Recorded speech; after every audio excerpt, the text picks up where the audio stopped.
안녕하십니까, K부동산 월드입니다. 고등학교 동창 누구누구가 아파트 투자로 3억을 벌었다더라. 이웃집 철수 아빠는 분양권 투자로 2억을 벌었다더라. 그러한 이야기를 들으면 괜히 심장이 벌렁벌렁해지고, 이로 인해서 보통 사람들은 큰 자극을 받게 됩니다. 그래서 드디어 나도 부동산 시장에 뛰어들게 됩니다. 그러면 그렇게 해서 부동산 시장에 뛰어드시는 분들이 모두 다 대박을 낼 수 있을까요? 그런 분들이 모두 다 대박을 낼 수만 있다면 얼마나 좋겠습니까? 우리 주변에는 돈을 벌고 싶어하는 많은 사람들이 있습니다. 그리고 그 돈을 버는 방법으로 부동산 투자를 하시는 분들이 상당히 많이 계시고요. 실제로 이러한 부동산 투자를 통해서 큰 돈을 버신 분들이 우리 주변에 상당히 많이 있습니다. 그런데 부동산 시장이라는 곳이 생각처럼 그렇게 만만한 시장은 아닌 것 같습니다.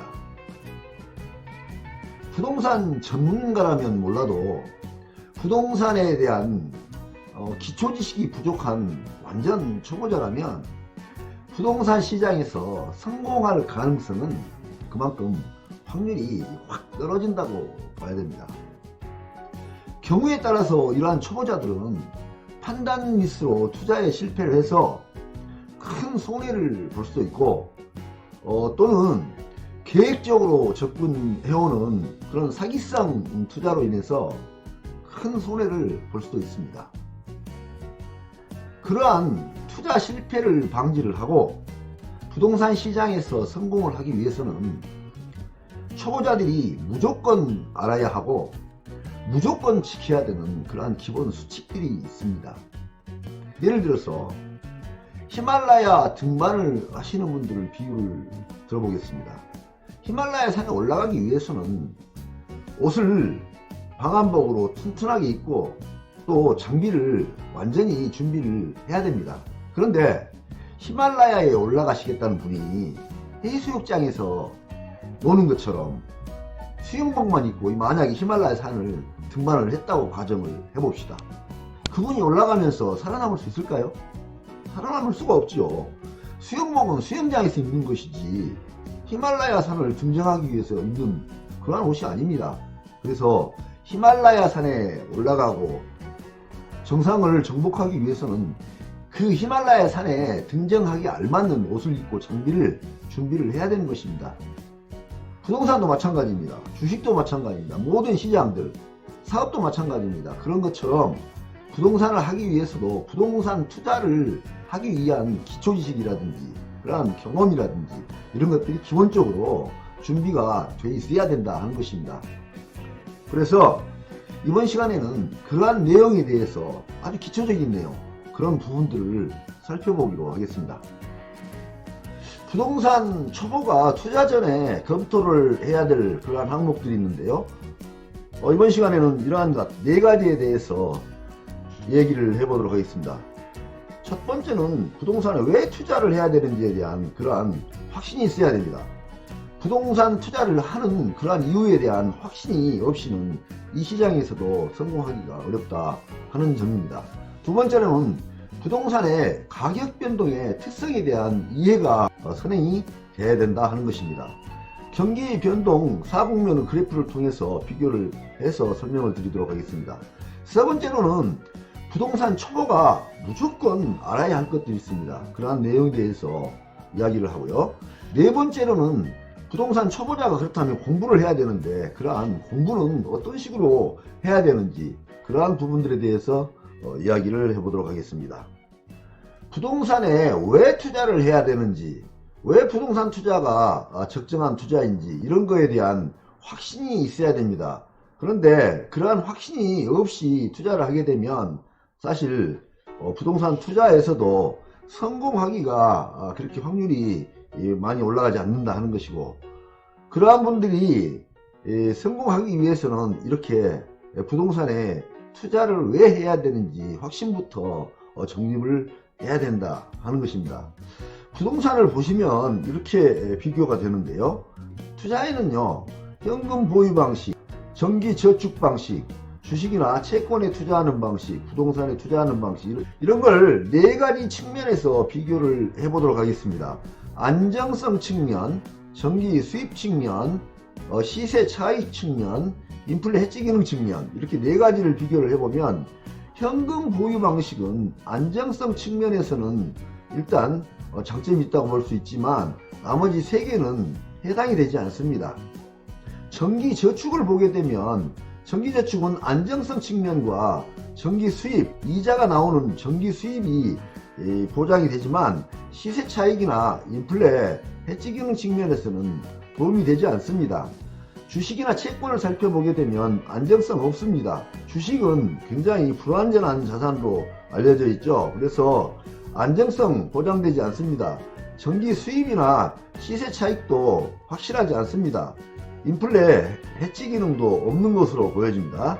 그런데 부동산을 보게 되면 부동산은 안정성 측면, 정기 수입 측면, 시세 차익 측면, 인플레 해지 기능 측면, 이러한 4가지 장점을 모두 다 가지고 있습니다. 그래서 현금 보유 방식이나 정기 저축이나 주식 채권 투자나 이러한 것보다는 부동산 투자가 가장 안정적인 투자 방식이다 하는 것입니다. 그래서 이러한 확신을 가지고 부동산 투자를 시작을 해야 할 것이다 하는 그런 말씀을 드리고자 하는 것입니다.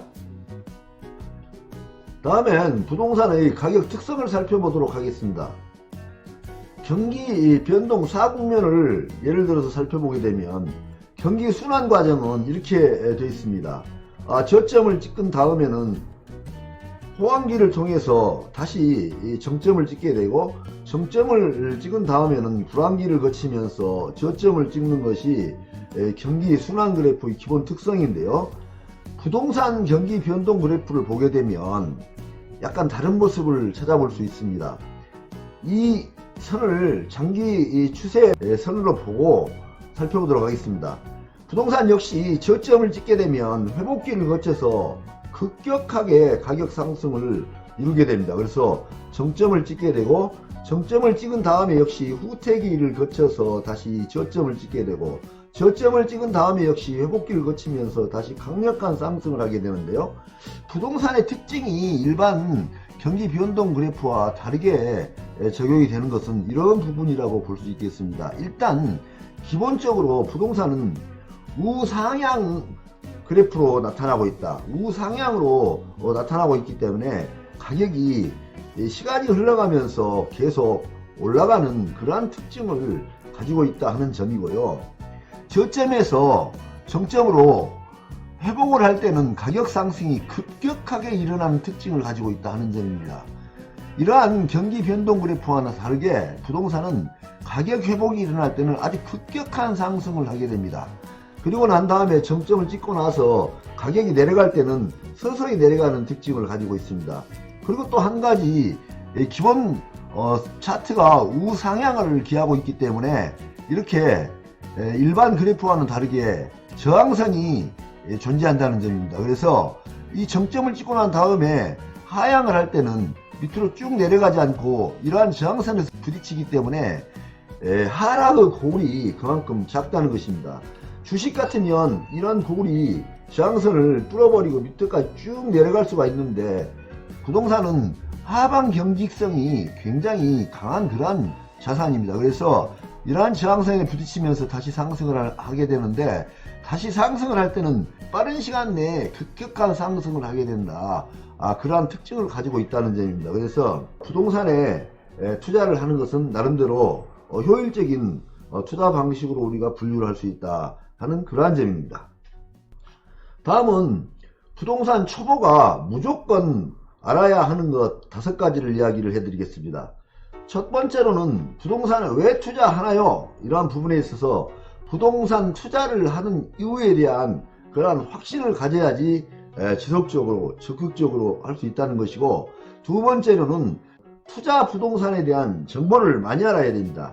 자기가 원하는 어떤 그러한 물건들이 있다든지 원하는 지역이 있다든지 그렇게 되면 그러한 부분에 대해서 굉장히 많은 정보를 확보를 해야 됩니다.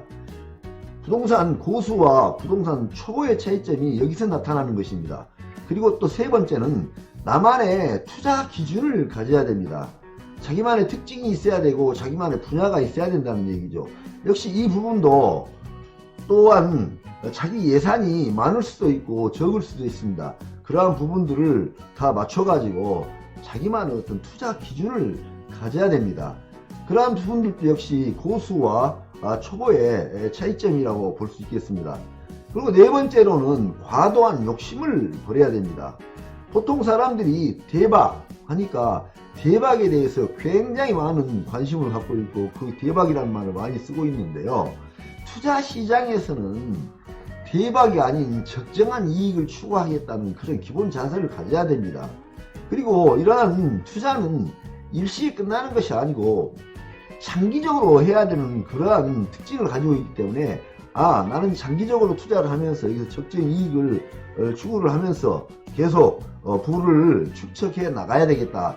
이러한 마음으로 해야 거기서 실패를 하지 않고 성공을 할 수 있지, 그냥 나는 한 방에 봐버리겠다, 한 방에 그냥 대박을 내버리겠다, 이렇게 마음을 먹고 하시는 분들은 거기서 굉장히 무리한 투자를 하게 되고 굉장히 큰 리스크를 감수를 하면서 투자를 하게 됩니다. 그러면 결국에 실패할 확률이 굉장히 높아진다 하는 것입니다. 다섯 번째로는 절세를 위한 방법을 습득을 해야 됩니다.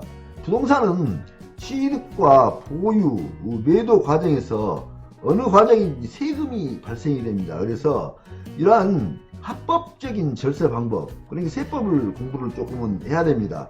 그러한 합법적인 절세 방법을 알고 있느냐 알지 못하느냐에 따라서 굉장히 많은 세금이 부과가 되기도 하고 또는 합법적인 절세가 되기도 하고 그렇습니다. 그래서 부동산 초보들은 이러한 5가지 내용을 무조건 알고 시작을 해야 된다 하는 점입니다. 대박 하니까 대박에 너무 집착하지 마십시오. 적정한 이익을 추구하면서 장기적 투자를 하면서 계속 부를 축적해 나가는 그러한 기본 자세가 필요한 것입니다. 그러면 부동산 초보가 공부를 시작해야 되겠는데 부동산 투자 공부는 어떻게 해야 됩니까? 하고 질문을 해오시는 분들이 계시는데요. 그거는 다른 방법이 없습니다. 무조건 부동산 관련 책을 일단은 많이 봐야 됩니다. 일단 서점에 가셔가지고 한 30권 이상 정도 선택을 해서 무조건 한번 보고 난 다음에 그때 판단을 해야 됩니다. 그렇게 책을 보다 보면 좋은 책도 있고 나쁜 책도 있습니다. 그런데 좋은 책만 봐가지고 자기가 모든 걸 배울 수는 없습니다. 나한테는 좋은 책이지만 다른 사람한테는 나쁜 책이 될 수도 있고 나한테는 나쁜 책이지만 다른 사람한테는 좋은 책이 될 수 있는 것입니다. 그래서 좋은 책, 나쁜 책 가리지 말고 한 30권 정도를 계속 독파를 하시게 되면 기본적인 감이 생기게 되는 것입니다. 그래서 일단 무조건 부동산 관련 책을 일단 많이 봐야 된다. 공부를 해야 된다 하는 것이고, 또 요즘에는 부동산 관련 유튜브 같은 것이 굉장히 많이 나오고 있습니다. 그래서 좋은 유튜브들을 많이 시청을 하시고 카페라든지 블로그에 들어가셔가지고 해당 관련 내용들을 그 글읽기를 많이 하셔야 됩니다. 그런 것들을 같이 겸하면서 관심 지역이라든지 관심 물건이 있으면 적극적인 임장 활동을 해야 된다. 그러니까 물건을 사고 팔기 전에 시뮬레이션을 한번 해보셔야 됩니다. 그동안 자기가 공부를 했던 그러한 내용들이 맞는 것인지 틀리는 것인지 그러한 현장에 직접 가셔가지고 물건도 살펴보시고 또 투자 시뮬레이션도 한번 해보셔가지고 그러한 실력들을 쌓아 나가시면 그것들이 나중에 대박을 내기 위한 그런 기초 자산이 된다 하는 말씀을 드리고자 합니다. 다음에 그러면 좋은 책을 소개를 해주세요 이렇게 말씀하시는 분들이 있는데요. 그 좋은 책을 소개를 해달라고 말씀하시면 참 애매한 질문이 됩니다. 어떤 책이 어떤 사람한테는 좋은 책이 되기도 하고 어떤 사람한테는 나쁜 책이 되기도 하고 또 필요 없는 책이 되기도 하고 정말 필요한 책이 되기도 하고 그렇습니다. 그래서 큰 서점에 가서 무조건 책들을 살펴보시고 살펴보시는 과정 속에서 내 눈에 들어오는 책이 있을 것입니다. 자신의 관심 분야가 될 수도 있고 자기 예산에 딱 맞는 그러한 얘기를 써놓은 책이 될 수도 있습니다. 뭐 어떤 사람들은 아파트에 관심이 있을 수도 있고 상가에 관심이 있을 수도 있고 토지에 관심이 있을 수도 있고 분양권에 관심이 있을 수도 있습니다. 그래서 전부 관심 분야가 다릅니다. 그리고 또 가지고 있는 예산도 마찬가지로 어떤 사람은 1000만원부터 시작할 것이고 뭐 1억을 가지고 있는 사람, 뭐 10억을 가지고 있는 사람 다 다릅니다. 그래서 그러한 부분들 관심 분야가 다르고 또 가지고 있는 예산이 다 다르기 때문에 그러한 책들의 제목을 보다 보면 나한테 맞는 책이 나한테 관심이 가는 책이 보입니다. 그러한 책들을 거기서 눈에 들어온 대로 골라서 살펴보시는 것이 일단 좋은 책을 만나기 위한 어떤 기본 조건이다. 그렇게 말씀을 드릴 수 있습니다. 부동산 투자 역시 부를 축적하기 위한 굉장히 좋은 방법이 되기도 합니다. 주식투자는 굉장히 일반인들이 투자를 하기에는 굉장히 어려운 분야라고 볼 수 있는데 부동산 같은 경우는 급격한 판단, 급격한 선택, 아주 빠른 선택을 요구를 하지 않기 때문에 어찌 보면 일반인들에게는 부동산 투자가 좋은 재테크 수단이 될 수 있다, 그렇게 생각을 합니다. 그런데 어느 분야든지 준비 없이 성공한 경우는 별로 없습니다. 사업을 하든지 주식 투자를 하든지 그렇지 않으면 운동선수가 올림픽에 출전을 하든지 모두 충분한 준비를 했을 때만 성공이 보장되는 것이다, 그렇게 말씀드릴 수가 있습니다. 그래서 부동산 초보님들께서는 부동산 분야가 준비 없이 들어가서 성공하고 준비 없이 들어가시는 분들이 대박을 낼 수 있는 그러한 시장이 아니다, 그렇게 생각을 하시고 많은 준비를 하신 다음에 들어가셔가지고 적정한 이익 그리고 장기적인 투자를 하겠다 하는 그런 마음으로 투자를 하시면 성공 투자하실 것으로 그렇게 믿습니다. 감사합니다. 많은 도움이 되시길 바랍니다.